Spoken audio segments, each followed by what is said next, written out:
Hi, everyone, and welcome to the Models as Digital Deliverables panel session. Thank you for joining us today. My name is Megan Ty. I'm a product marketing manager for Synchro here at Bentley Systems. And before we get started, just real quickly, note on the slide here, make sure all of the windows here are resizable and movable. There's also a resource link for you to check out any additional resources during this webinar. And then there's the little helper panel at the bottom to move things around or check some things out. And here are also some helpful tips for you during this webinar. All right, so let's get started. It's no secret that the demand for sustainable quality infrastructure is booming. Governments worldwide have shifted their priorities and brought forward long-term spending plans to boost and invest in more resilient and sustainable economies. As the infrastructure demand increases, so do its industry challenges. Increases in project size, design complexity, resource scarcity, and delivery expectations have added significant difficulty to projects. To overcome these challenges, construction teams need to leverage technology that digitizes, automates, and simplifies their workflows on and off the field. And using model-based workflows as your main design deliverables is one way to do this, significantly decreasing your chances for requests for information, change orders, schedule delays, and potential legal conflicts. And they can positively impact your profits, schedule, and reputation. So today, we're lucky enough to have Kelsey Peterson from WSB and Matt Blake from Lane Construction with us to talk about how they were able to accomplish their digital delivery goals with Synchro. In addition, Carrie Newbanks, a construction solutions advisor here at Bentley, is also joining us. And he'll provide a Synchro demo at the end of the webinar for us. We'll also save time for Q&A, so be sure to send us your questions via the On24 chat functionality. Without further ado, let's introduce and welcome Kelsey and Matt. The first, Kelsey is here. She's a professional engineer in WSB's transportation group and 4D and 5D transportation effort. She's a leader in the horizontal construction industry, implementing 4D modeling to assess constructability and staging of contractor-developed schedules, as well as using the 5D modeling to track quantities and costs as a function of time both prior and during construction. Welcome, Kelsey, and thanks for being here today. And next up, we have Matt Blake. Matt has worked in several management roles, including Flatiron Construction, Parsons, Ames, and now Lane Construction. At Lane, Matt leverages multiple facets of his construction experience, including procurement, scheduling, estimating, and field experience to lead a new initiative focused on embracing new innovative technologies, including VDC and BIM. So welcome, Matt, and we're glad to have you here as part of the panel today. So Matt and Kelsey, is there anything you want to add before we go ahead and get started? No, I think that was good. All right. The first question we have here for you, as I mentioned in the beginning of this, infrastructure demand is increasing, and so are the industry challenges. So it's more important than ever for construction teams to leverage technology that digitizes and automates their workflows. So expand on this a little bit for us and tell us, why and how you decided to get started with VDC and BIM type technologies. Let's start with you, Kelsey. All right, thanks, Megan, and thanks for having me on this panel. I really appreciate it. So why and how we got started with VDC BIM actually predates even myself joining WSB. So I've been with WSB for about 7 years. Before I even joined, though, we were doing VDC BIM, and it was more so driven by contractors, and that was probably 15 or so years ago. Contractors started wanting machine control and things of that nature, and so it really started with contractors asking for it is how we really got into VDC BIM 15 or so years ago, like I said, before even I was with WSB, and because they saw the value in the machine control piece. And as we've gone along, we've just built on what we did 15 years ago and started building more refined 3D models, element-based 3D models. and then adding that 4D and 5D component where you have schedule and costs with it as well, just having that other information that you can incorporate into the model. So by no means was it something that we started doing or thought about one day we should do this and we just started doing it. It's really been a progression over the last 15 to 20 years where, like I said, we've just seen the need for it, and our industry, I mean, traditionally has lacked relative to the private industry, the vertical industry. And so we see the need. Contractors are kind of what pushed it 15 or so years ago with the machine control. And we've just been building on that effort that we started back then. And we're at where we are now. Awesome. Thanks, Kelsey. How about you, Matt? Yeah, thanks for having, as Kelsey said, thanks for having us on the panel and discuss the topic. For me, like Kelsey and WSB, about 15 years ago, I was working as an estimator on big, heavy civil roadway projects. And we're always in search of how we could streamline our quantity takeoffs to increase our speed, accuracy, reliability, while reducing risk and unknowns on the project. And it didn't take long to see that there were tools available that could assist with these areas of concern. And now if you fast forward to what we have today, countless efforts have been undertaken to further develop, I guess, really, and enhance the workflows and methods in which we leverage technology and those same types of efforts. And just now, I think we call them VDC and BIM, types of technologies, but it's really one and the same that was really started some years ago to make things more efficient and better. And so I guess the why of this, I guess one statement I'd say is just that it's simply better than our traditional methods and practices that we do today. And it produces things, some benefits it produces are accuracy, transparency, repeatability, traceability, and accountability. A lot of abilities in there, I guess, but some things that we've been working on as an industry and need to probably continue improvement on. Integrated collaboration is something that I think has really become important, and we've seen the benefits of that as we moved forward. And connected data through common data environments is a huge piece of today's world through data in general. And then, of course, enhanced communication. That touches on that integrated collaboration, but I think it's even further with just better communication overall. Timely responses to project issues and developments keep things moving most efficiently, forward progress. And then I'd say the how, I think that's probably a little bit more complicated. Most of the areas of our industry have been fairly reluctant to embrace change, and the heavy civil and infrastructure sectors are definitely no different. And we've been traditionally a little bit slower to adopt the change. To be most successful adoption of change and for change, it needs to be embraced and supported from a top, highest level of management, and treated as a culture change almost of how construction firms will operate, I think, in the future. And at Lane, we have the support for the change at the highest levels from the executive management team.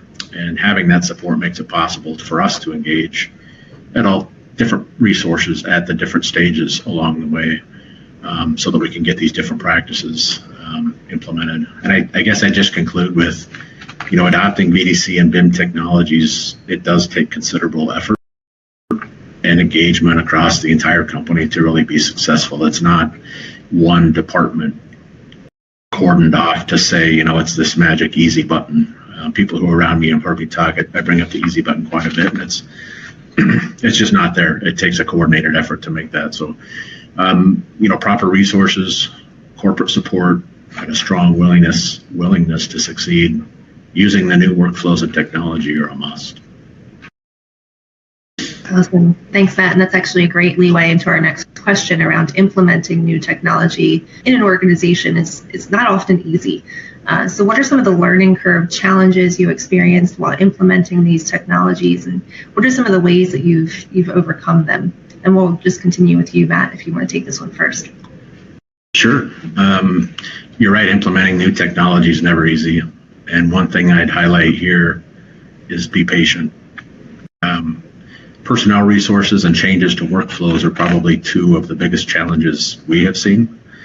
And a little bit more specifics about that, I guess, regarding personnel resources. It's important to recognize that our industry has a lot of knowledgeable and experienced staff that may or may not want to engage in the new practices. Just because it's new and we tell them it's going to be easier and make their job better, it doesn't mean they're always willing to take that on. So asking more senior staff to adopt and change while continuing to pass down that knowledge to a new generation of workers can be a bit overwhelming at times for staff taking that additional duty on.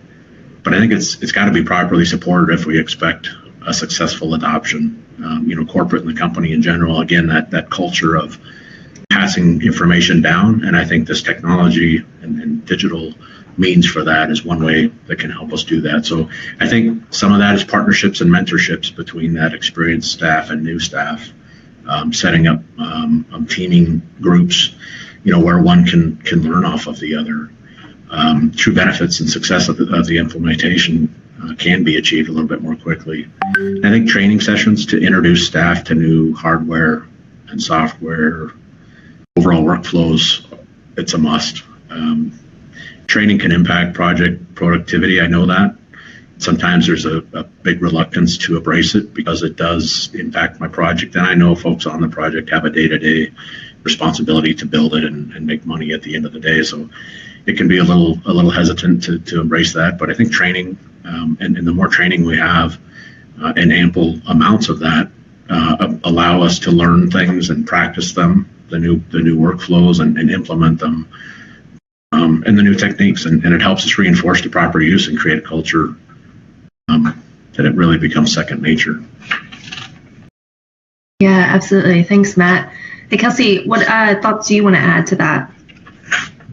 Yeah, so I echo a lot of the same that Matt has mentioned. We've talked about that quite a bit. I mean, the convincing piece and this having leadership buy-in, I think, is huge. I don't think you're really ever going to get there and implementing it within your organization unless you have that top-down approach where leadership understands and sees the value and wants to see it be successful. So I think that's huge, and can be a challenge if you don't have that.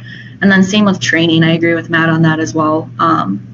Training, if people aren't trained, you're never really going to get it implemented within your organization, or you might, it's just going to take a while. And so it doesn't make sense to have just a few experts understand something and those people understand it, but then the rest of the organization doesn't know how it's done or why we're doing it. And so it's really, everyone needs to know, maybe not the nuts and bolts of this is how you do this, that, because they may not need to know that, but at least be trained enough to know, okay, this is what this group's doing, that's why they're doing that. And just so, yeah, getting the training so everyone's on board with why you're doing it and what you're doing. But I think I agree with Matt as well on being patient and being willing to struggle. I mean, we've spent lots of hours adopting these new technologies, and it's not easy. I mean, if it were easy, everyone would be doing it, to be honest. And so you just have to be willing to struggle and develop those workflows, because half the battle is just establishing, when you're trying to implement this new technology, is what is our workflow going to be? And like Matt said, there isn't an easy one. You have to work through what is that workflow so you can adopt it and then train other people. And it's just establishing that can be challenging, and you have to be patient and be willing to struggle with that as well. And then I think maybe on the design side, I can speak to that a little bit. A challenge moving into the VDC BIM space where we have 3D models, 4D schedules, 5D. Another challenge is it's new for everyone. And so we traditionally, when you do PDF paper plans, there's a QC process. You have a title sheet, you have a general layout, you have an SQ if it's traditional bid build. So you have all these things, and you have a checklist. You can go through that. And it's just, when you have a 3D model as a deliverable, what is that QC checklist? Because if you don't have that, what are you looking for? The 3D model is great, but if you don't have something to QC it, your 3D model could have errors. So it's really no different than a PDF plan set where you have a checklist for that. You need to establish, when you design storms or when you design bridges, roadways, retaining walls, what is that checklist for each of those items that you should be looking for? So that's a challenge too. And like I said, that's just a part of establishing that workflow, is developing that QC workflow that coincides and parallels that effort. Awesome. Thank you both for that insight. It's very helpful. So if you move on to the next question, you've both been practicing digital delivery, and Matt hit on some of the benefits earlier, but can you expand on some of the main benefits and ROI you've been experiencing from this technology? Kelsey, we can start with you if you want. Yeah, and so I think anyone that's probably heard me talk about ROI knows that I'm not the best at actually putting a dollar value associated to ROI. A lot of times if we see a design error or something like that, you just update it. You don't necessarily stop to say, okay, what would that have cost us if we had let that get to the field? Or if that was a schedule issue, what would that have cost us if it went to the field? You just fix it and you move on. But I think there's certainly ROIs that you don't necessarily need to quantify to know that there's a return there. So from maybe the engineering side first, I can speak to, so my background is roadway design and engineering, and I'm not a storm sewer expert, I'm not a bridge expert, but with the 3D model, it is nice because I can reference those files, that bridge model, that storm sewer model, into my roadway design, and I can make sure that castings are at the right elevation, that I'm tying into bridges at the right elevation, that walls are tying into bridges at the right elevation. So having that disciplined coordination is really big on the engineering side. But then it's also nice when you look at it on the scheduling side, because when you build a 4D schedule where you're linking your schedule to your 3D model, you have that transparency. And so you can see what your schedule is as a function of time. You don't necessarily need to be the expert scheduler, because if you're a project manager or project director, you have many other tasks that need your attention, the budget, design, other things outside of the schedule. So it's having that transparency so you can see, okay, this is where the schedule's at today. This is where we're supposed to be. We're either ahead or behind. So like I said, it's really hard to price those and put a definitive, this is our return on investment with this. But they're there. I mean, going back to the schedule, even if like there's missing or redundant activities, just getting your schedule into a spot where it's a good, accurate schedule. I mean, there's definitely a return on that. It's hard to quantify that because like I said, a lot of times we just update it and move on with our lives because it was an error. We don't want it to make it to the field or to the contractor, but there's a lot of return on investment there. Awesome. Thank you, Kelsey. Over to you, Matt. Access to savings, but I do know, a lot of these large transportation infrastructure pursuits on a contractor's point of view, pursuit of it, let alone when you get to implementation. But a lot of the time, I'd say 40 to 60% of the man hours on a pursuit effort is done, spent on quantity takeoff. And whether it's takeoff after takeoff after takeoff because the design changed, or just because there's a multitude of quantities that need taken off, various reasons account for those numbers. And that's a very significant amount of labor spent on that. So as part of this entire digital delivery workflows and efforts and things, a lot of that can be definitely streamlined and made more efficient, but somewhat automated in some cases. Certainly we still have to have the human element to check those quantities and verify, but the repetitive nature of doing initial quantity takeoff through CAD files that inherently, as I had mentioned before, accuracy is a piece to it. And right from the design files, you can QC those efforts a little bit closer. You have exact data right from the design files themselves, instead of measuring a PDF and you zoom way in and the line becomes very fat. Which side of the line do I measure from? And it sounds inconsequential at times, but you do that over a 20-mile project and measuring things in that manner, and you're going to have different quantities. So again, transparency, the repeatability factor, some ROI overall in the process. And I think in addition to some of the benefits I'd mentioned earlier, digital delivery workflows and practices truly support our overall efforts to work in a more sustainable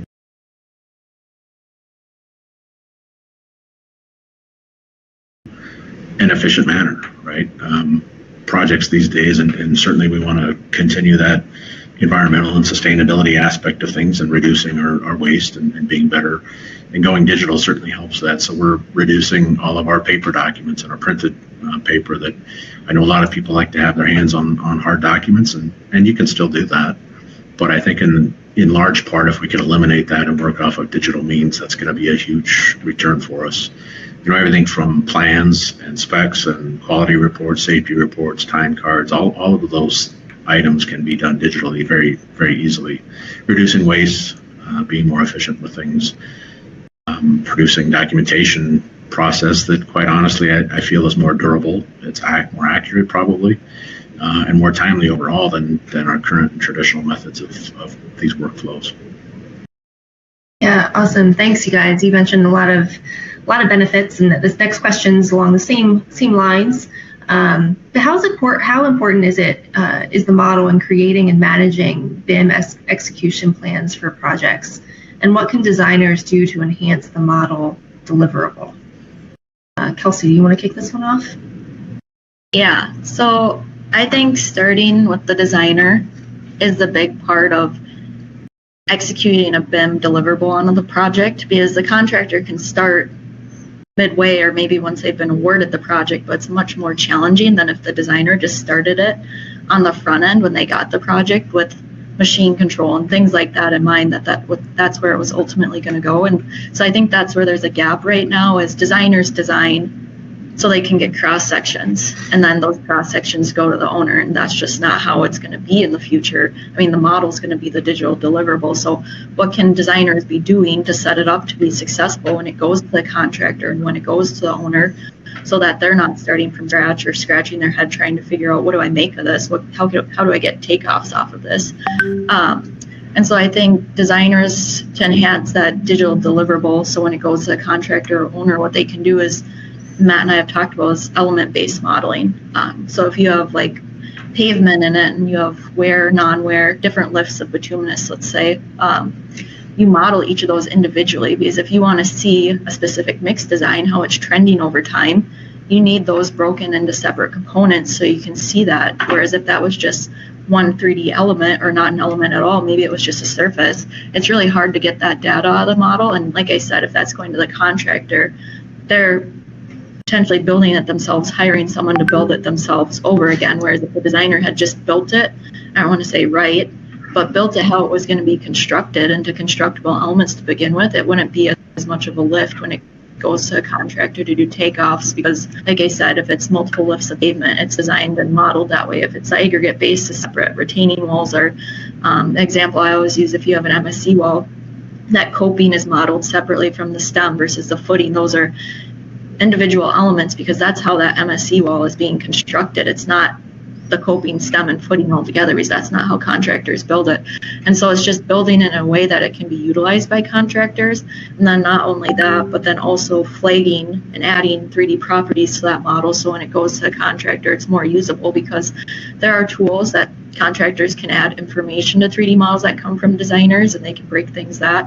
But it's certainly easier if the designer just knows, this is what I need to be including in my 3D model, and they're including that. So like I said, when it gets to a contractor and owner and field staff, they're already set up to be successful, rather than having to go back and redo work that really should have been done during the final design. Yeah, that makes sense. Well, Matt, do you have any thoughts to add to that?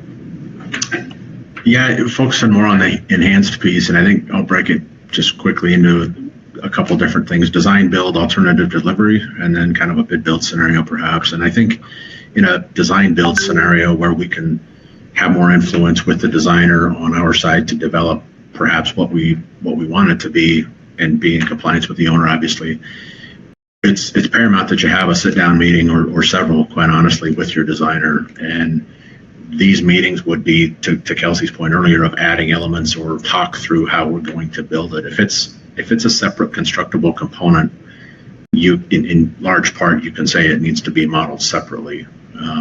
So having these early discussions, sitting down with your design team and the whole team as a whole, estimators included, as to how they're going to look at that, how they want to take it off, how they want to build it, and maybe some of that, it does coincide with how the owner is going to pay for it at the end of the day. But a lot of thought should be put into that early and upfront. So in many ways, it becomes a standard deliverable. There's always going to be situations that need some slight modifications and digital deliverables for each contractor's requirements, because Lane doesn't build it in principle, we build it the same way, but we have little nuances of how Lane likes it versus several of our other competitors. So the discussion is going to go slightly differently with each scenario. And in time, we'd hope there's more consistency along all parties. And even, so the more of those streamlined efficiencies could be obtained. And so in a bid build environment, obviously we don't have the chance to sit down and talk with perhaps the DOT or the designer on projects. It's kind of the DOT has their tried and true practices, and that's the way they let all their projects per their specs and standards. And so I think, we can work to influence that perhaps through AASHTO. AASHTO is kind of a body that overreaches all the DOTs and helps implement those things. And so I think using a group like that to help normalize the information that's included in design files on bid build projects will help all of us get on the same page. And I think, at the end of the day, it'll greatly enhance. I know AASHTO is working on pushing it out with the DOTs, but one thing that enhances that is the adoption of ISO standards, the international standards across the board. And it's not to say that every roadway is going to be designed exactly the same in every locale across the country, but there is certain parameters of data governance and what's included in models and how that's treated, so that lane, we work essentially coast to coast. And if I'm bidding a job in Washington State versus Texas versus Virginia, at some level across all of those specs and rules, if you will, from the DOT and the owners, it essentially says the same thing.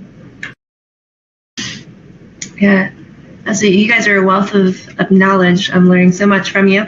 And so do you have any advice or recommendations or anything that you could offer anybody with, less experience in this space? Matt, if you want to continue, we'll hand it over to you. Sure, I'd say, again, slow and steady, in my view, wins the race. But we need to temper that with your expectations. Technology and the development of these things are moving at record pace. So slow and steady is the answer, but it's you have to do it at a pace that's quick enough to not be antiquated by the time you've adopted it. Your technology's 3 steps ahead of you. I think one of the most important things to aid in successful adoption is to take those bite-sized pieces, and it's easy to get overwhelmed with all the different pieces of what's going on, and a tendency to try a little bit of everything, like a buffet, if you will. I'm going to try this and this and this, but at the end of the day, let's sink our teeth into something and focus on it and try to get that off the ground. And I think firms need to fully understand and assess their individual situation, to see what available resources they have and what's most important to them. And I think something key to remember on this is identify the issues and problems your firm is experiencing and find tools and technologies that'll help you solve those issues. And don't ever, I'm sure people have heard this, right? But don't go get the shiny technology and expect that it's going to solve all your problems, because I promise you it won't. Have the problems, and everyone has problems, then go find the tools to solve those problems. So I think in large part, digital deliveries are new, I'd say, elephant in the room, and it's one bite at a time. Too much and too fast will overwhelm the staff and lead to failure and unsuccessful implementation. Great, thank you for that advice, Matt. It's very helpful. Kelsey, what do you have to add to that? Yeah, so what Matt touched on is a lot of what I would recommend as well. And starting small, starting a pilot project. So example, maybe you just are starting out with 3D modeling. So maybe you do all your roadways in the 3D model space, roadways and retaining walls. And then maybe next project you start modeling all your storm sewer in the 3D space as well. So you have that component and just adding on to it. And maybe once you master the 3D model, you move on from that and do 4D and 5D scheduling, things of that nature. Because like Matt said, if you try to do everything at once, it's going to overwhelm you and it's going to overwhelm staff, and they're not going to be able to keep up with what you're trying to do. So just starting small, reaching out to others in the industry. I mean, obviously you don't want to share with your competitors, this is XYZ how we do it, but at least have the discussion with them and see what they're struggling with, because like Matt said, we all have issues, and it's just finding not necessarily like the new technology that's going to fix everything, but yeah, you just need to identify what are our issues today and what can help that issue. It's not going to be an easy button that's going to address everything, but there's going to be something that can help the issues that you're currently having. So yeah, my word of advice would be just start small and just get comfortable doing maybe 3D modeling, and then, or whatever it is, estimating, whatever that might be, and then move on from there. Yeah, thank you both for that advice. So if we just change topic just slightly and shift to Synchro a little bit. So you both use Synchro products. How did Synchro help you accomplish your digital delivery goals? And were there any, features or functionalities you find especially helpful and valuable? Kelsey, we'll start with you.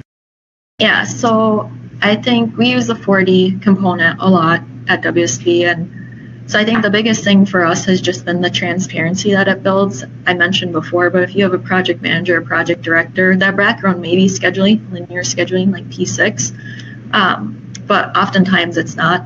And so, and like I said, they're trying to manage multiple things. They're trying to manage the project budget, staff, the design. And so they want to be able to see where they're at versus where they were supposed to be. And so we like the 4D tool just because you're able to see visually where your schedule's at, as opposed to where you're supposed to be, or maybe it's a baseline schedule that you're trying to refine a little bit. You're able to catch all those redundant or missing tasks in your schedule to get to a spot where your schedule makes sense, because a lot of times we spend so much time just rinse and repeat trying to keep up managing the schedule that you're not identifying efficiencies in your schedule. You're just building a P6 schedule to submit to the owner so you can check a box, whether that's a 60, 90, or maybe it's you're already under contract and it's your monthly schedule update you're sending to them. So it's a nice tool because, like I said, you're able to find those missing and redundant activities, and then you're visually able to see what are our efficiencies that we could build into this project. So maybe we're pouring this deck over here, but we could work over here while we're doing this, or maybe this crew was going to have a gap, so let's get them over here. So you're just optimizing your resources along your project so you can ultimately get off the project sooner, because it's better for everyone. And I mean, Matt was talking about the sustainability piece earlier. I mean, getting equipment and labor off a project, I mean, it's pretty sustainable. I mean, whether that's 3 months, 2 weeks, it's better than, I mean, them staying on the project later that we see a lot of the times if there's delays, whether that's weather or other things or constructability. So that's why we like the tool quite a bit, and it just gets everyone on the same page. So you don't need to be a P6 scheduler to understand what's going on and what the schedule is going to look like. And we even had a project yesterday that we were walking through a P6 schedule, and it was, I mean, I don't think anyone understood the schedule going through it. It was just a raw linear schedule.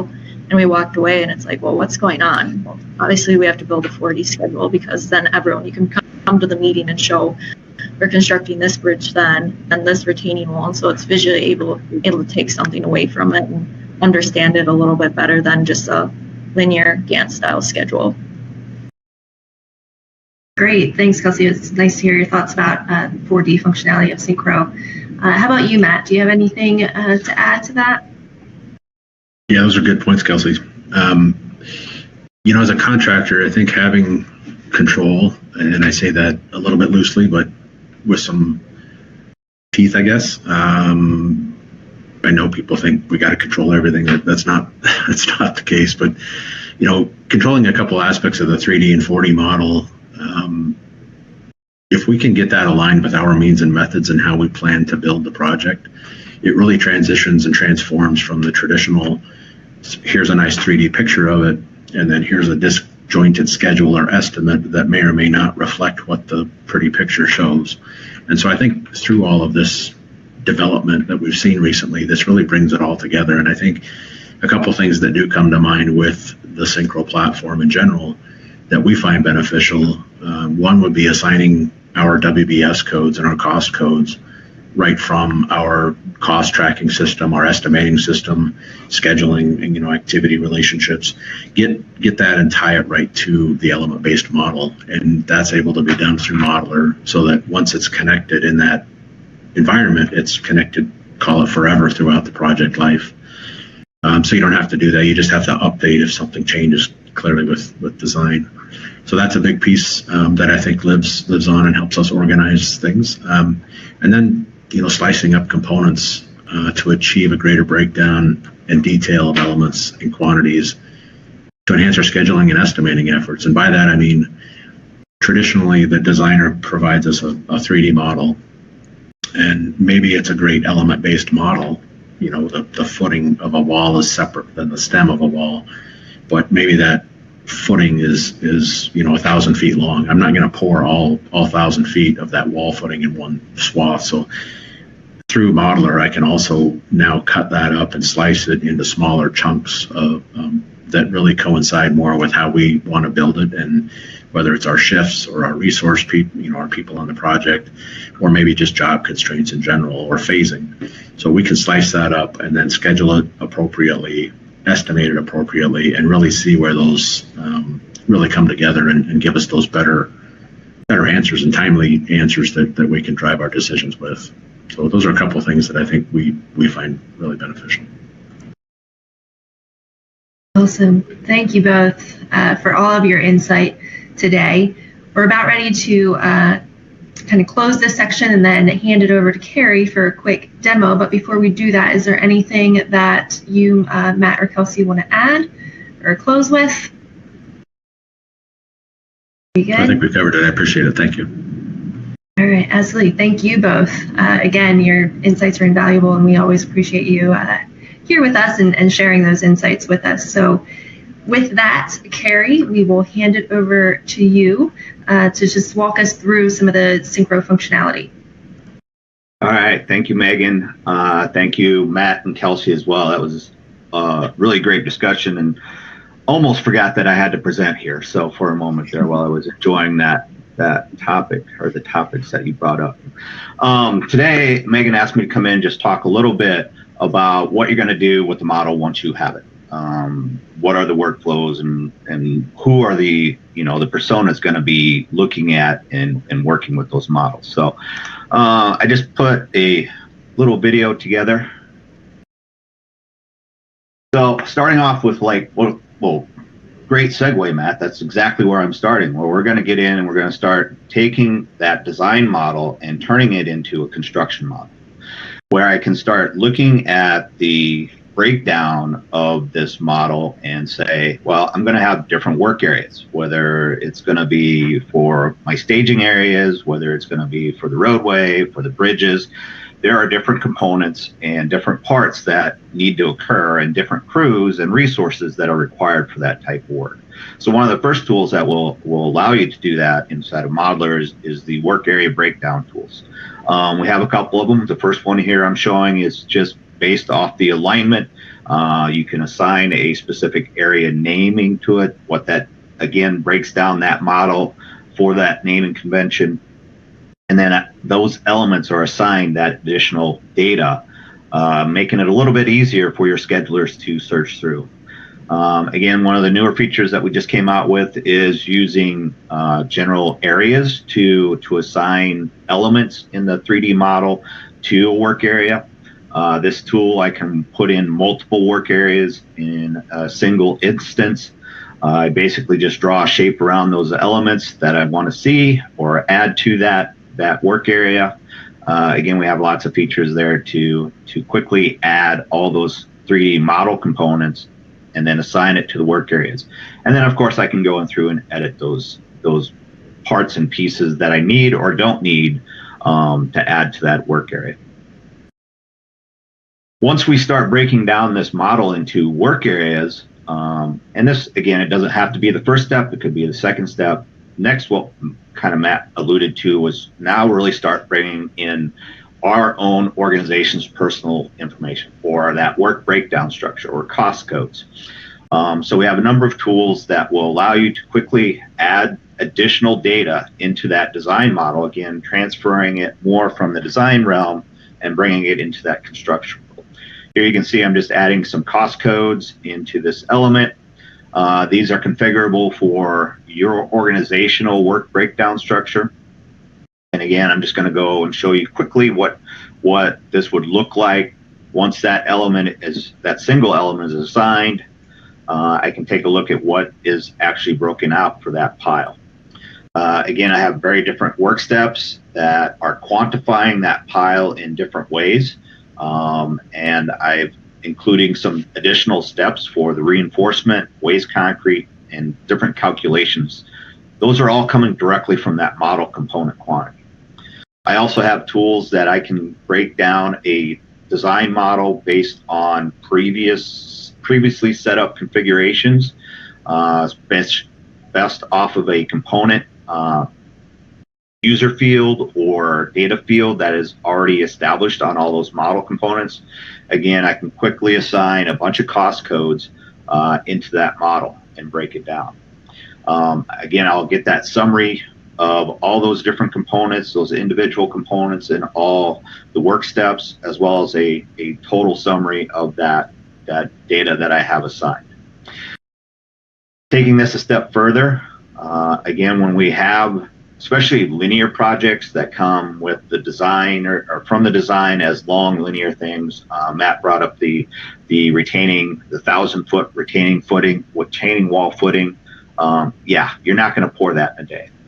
So what we can then do is take those slabs, take those long linear elements, we can break that up, slice it up. We have a total area for that model component, and with these tools that I'm slicing, I can break down that total volume into smaller child elements, and I can determine how many slices or what sections of that pavement or that formwork, and I can assign a number of work steps to that.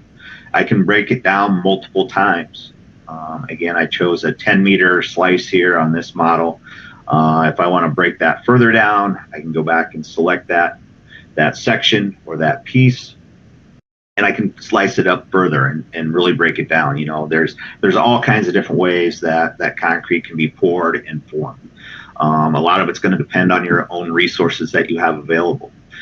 So you may use a lot of pre-formed panels. You may be using a lot of formwork. Whatever your construction techniques are, your organization's techniques are, however you want to construct it, we can break down that section. And then what that additionally does is takes those large quantities and breaks it down into those individual components as well.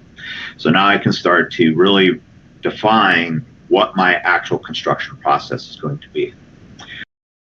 After I break it down into a construction model, I can now bring it into my scheduling software and build out my 4D schedule. Again, I'm going to take that 3D model. I'm going to assign the 3D elements to task. I can start adding cost in on those components as well and start looking at earned value graphs. And I got several different examples here of looking at earned value graphs with different projects. So it really helps for project management, to your project stakeholders, to have that transparency or have that visualization on what is the status of where this project is at. These are animations that are coming directly out of our scheduling platform. It's not the scheduling platform itself, but these are animations. It's not a video. I can go in and I can dive down into that schedule. I can look at different components, pause, fast forward. I can rotate around that animation. There's a number of different tools that you can use to help organize and really display the important pieces of that model. One of the other great features of what I like about the 4D platform is using it for digital rehearsals. In this video, it's a large, complicated civil project with interchange, adding lanes. You got a temporary bridge going on here. Planning that out just on a PDF or on paper is going to be a nightmare. Having this visualization available where you can see the actual sequencing and examine that sequencing is really valuable. Alternatives, you can look at your schedule in different ways. If you're looking at what is going to be the idea, what is going to be the most efficient schedule or most efficient schedule in order to build this structure or this roadway or whatever the case may be, I can do some virtual rehearsals or virtual analysis on what steps or what pieces need to be accomplished and make this most efficient schedule. Again, providing that the decision makers, alternatives on what is going to be the best way to construct this project and get it done quickly and efficiently. So with that, again, you have the full scheduling engine inside of the Synchro 4D, the animation, What else can we do with that?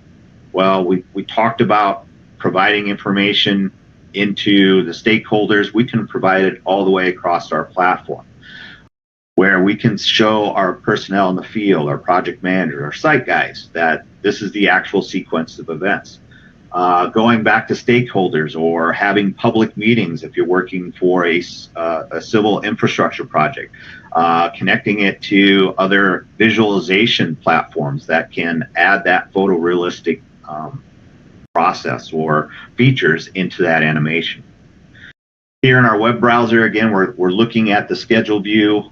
As I move that animation bar back and forth, you can see the model components are being built on the fly. Again, it's the 4D model, so I can start drilling down and associating issues, observation, different tasks to a point in time within the schedule.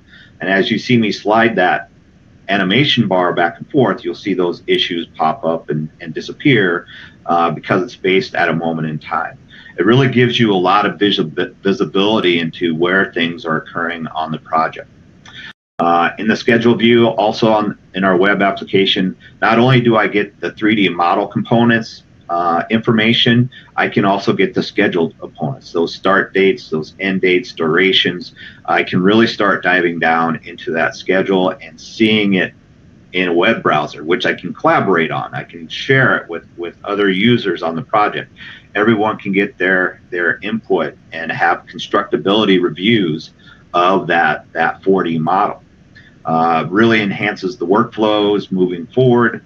And again, this is a 4D model, so it's not a video. I can interrogate this model further. I can cut profiles. I can cut cross sections.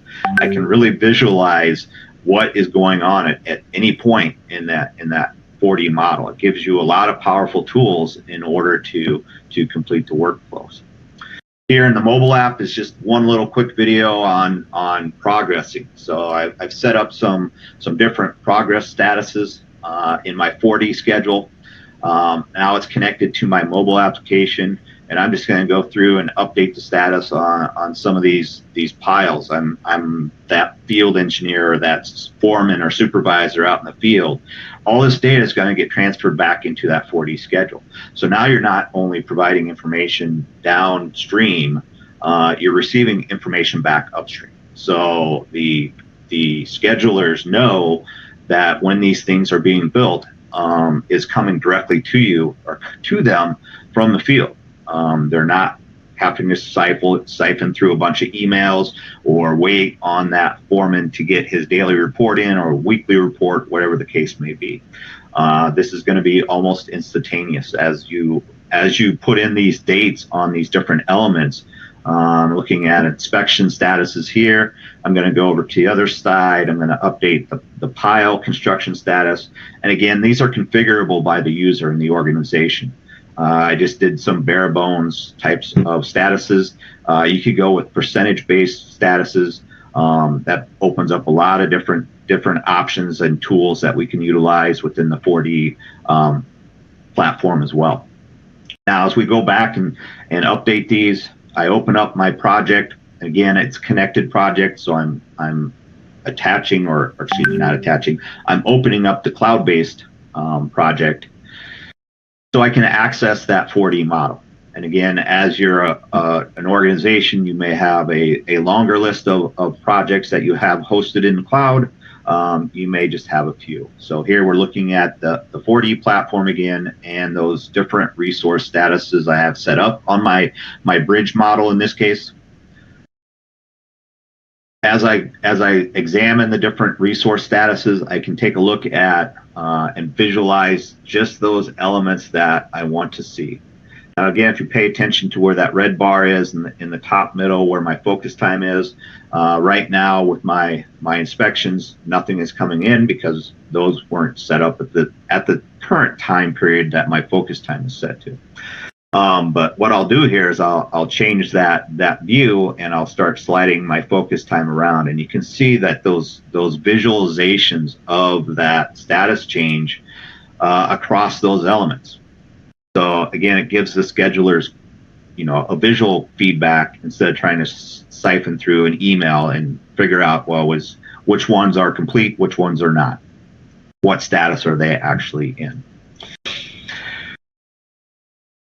Again, you can go from different resource statuses. You're not limited on any one style or method. It's completely up to the organization. Thank you, Megan. That's about all I have for my video. If there are any further questions, I'll be around for the question and answer. All right.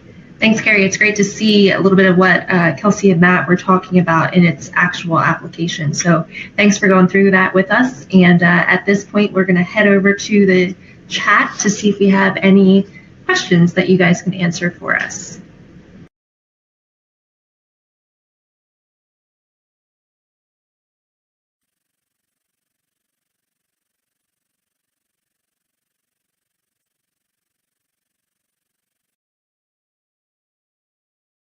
First question that we have here is for Matt. So Matt, one of the last questions that you answered, you referred to pay items.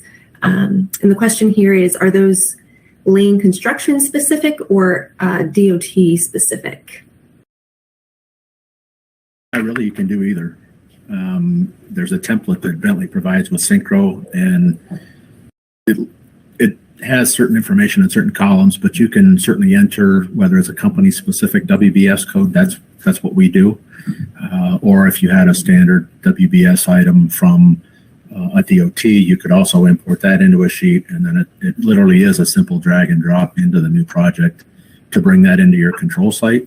And once it's into the control site, you can then have that accessible through Modeler to attach to your model elements. I think through most estimating softwares, if you use one, it is limited to one code structure, I'll say, in that import.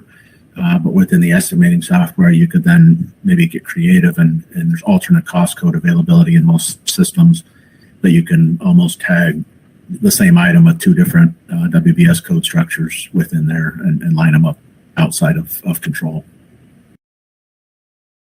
All right. Thanks, Matt. Another question here for you and Kelsey. So, you talked about some of the Synchro software, some of what you're doing with all of this technology. How long did it take you to implement some of these things into your organization?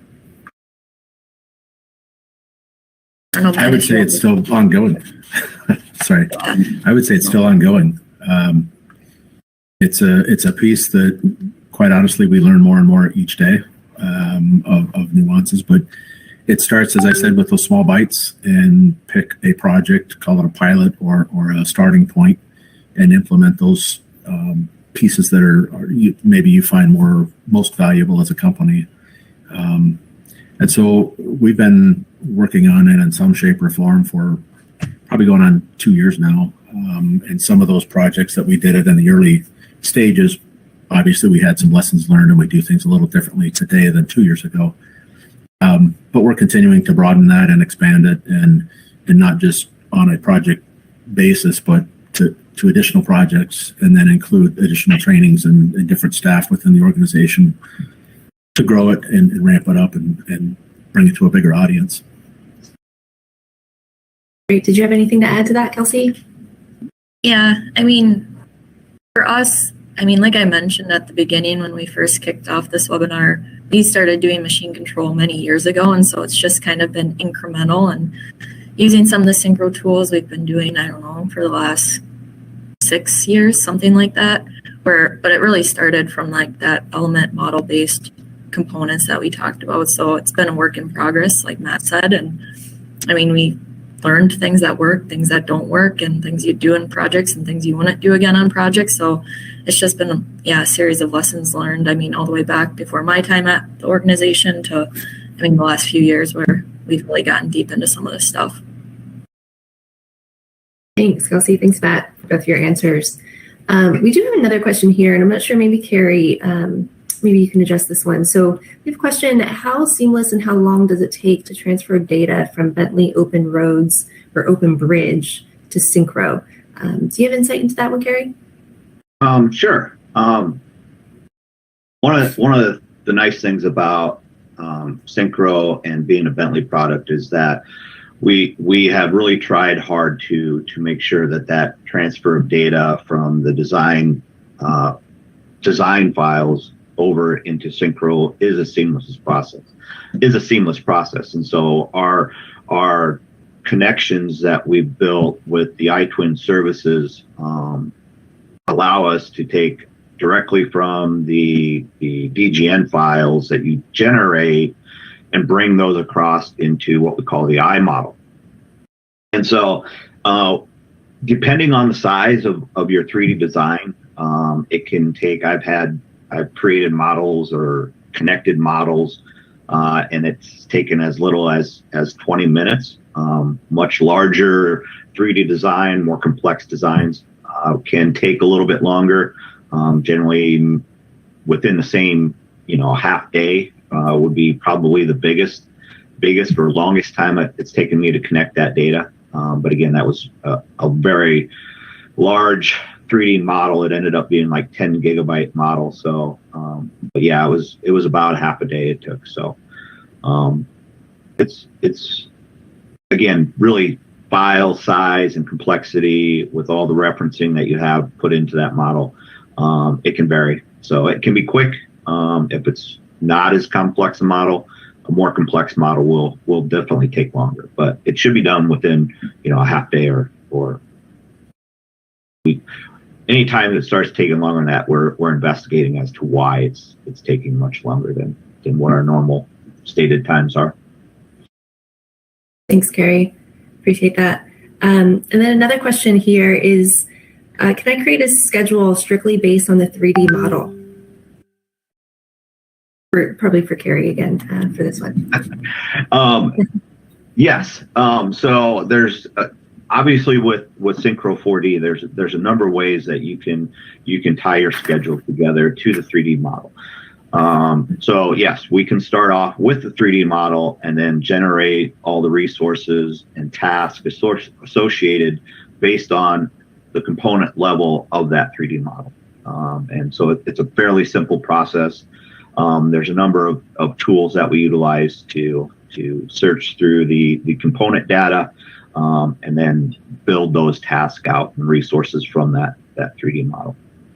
But we can also import P6 and other project information and schedule information, calendars and what have you, and then just have a simple task or simple process of tying what the imported schedule is to what the 3D model components are. So a couple different ways that you can build that 3D schedule or 4D schedule, I should say. Thanks, Gary. We're going to pop over here to a poll question. See here if I can figure out how to do that. All right, so you should see a poll here for all of our attendees. So, tell us where you are in your journey of, implementing these technologies that we've talked about and using models as digital deliverables. Something you want to implement in 6 months, 2 years, something you already use. If anyone is able to submit any of those answers. See how this goes.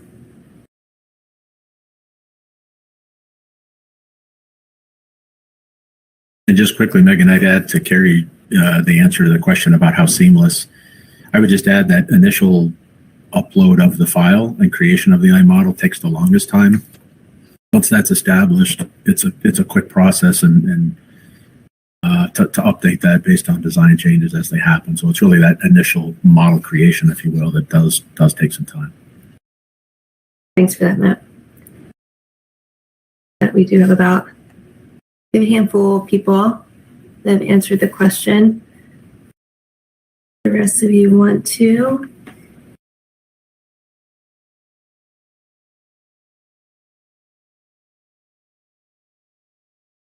Oh, but in the meantime, we'll leave that poll up there, but we do have another question in the chat.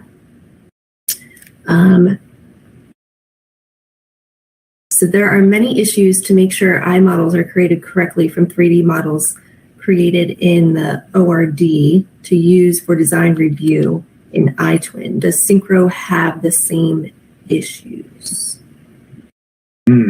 Interesting question. I would have to know what the issues are that you're having, but to